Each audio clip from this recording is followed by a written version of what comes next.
Hari ini saya dan juga Imron Rosid dimintai keterangan oleh penyidik di Polresta Surakarta terkait pelaporan kami yang melaporkan saudara Bambang Kristanto ke kepolisian atas dugaan tindak pidana melakukan fitnah dan penyebaran informasi palsu kepada kami berdua.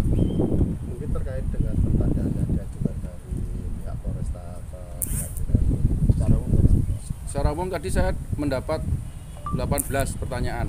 18 pertanyaan ya masih terkait soal kronologi kejadian. Dari siapa saya mendengar informasi itu, lalu saya jelaskan semuanya. Saya dapat informasi dari Pak Ketua DPC, diperintah oleh Pak Ketua DPC untuk mengklarifikasi langsung kepada saudara Bambang Kristanto. Saya jelaskan bahwa Bambang Kristanto juga mengakui telah melakukan pemberian informasi palsu itu kepada 3 pengurus DPC PDI Perjuangan Kota Surakarta. Kami jelaskan semuanya tadi. Jelaskan ada 18 pertanyaan seluruhnya. Izin Mas, mungkin ada barang bukti yang tadi diserahkan atau ada yang belum sampai ke situ, tapi masih pertanyaannya masih seputar klarifikasi bagaimana kronologi kejadiannya. Gitu. Mungkin ada harapan dari pihak pelapor Mas terhadap kasus ini.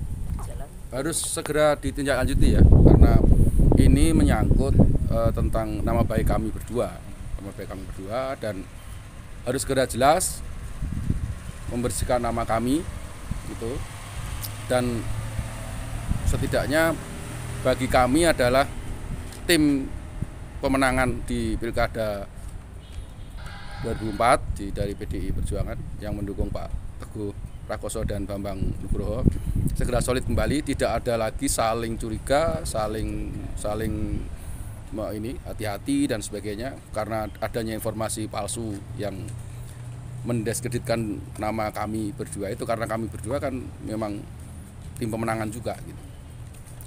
Mas, sedikit mungkin terkait dengan dampak yang dihasilkan apa dari perkara ini sendiri. Ya tadi saya jelaskan dampaknya jelas kepada saya pribadi itu mungkin orang akan menjadi ragu-ragu lagi kepada saya karena itu merugikan. Seolah-olah saya ini pengkhianat gitu. Seolah-olah saya ini orang yang tidak bisa dipercaya gitu.